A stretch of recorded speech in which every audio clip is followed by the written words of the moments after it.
అన్నయ్యా నీ ఎలకపై పై నేనని తెలుసును లేవయ్యా.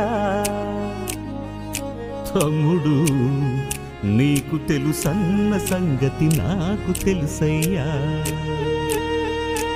ఎన్ని కళలో వెంట తెచ్చనంట చూడముచ్చటైన మురిపై, ఎన్ని సిరులో రాసిపోసేనంట సంకురాత్రి వంటి సమయం. మనసే కోరే అనుబంధాలు తరిచేరే, తరతరాల తరగని వరాల గని అని మనింటి మమతని మరి మరి పొగిడిన పదుగుడి కనువెలుగై సాగుతున్న వేళలో మనది పూలదారే. ఛాంగరే ఛాంగరే మమత నిన్ను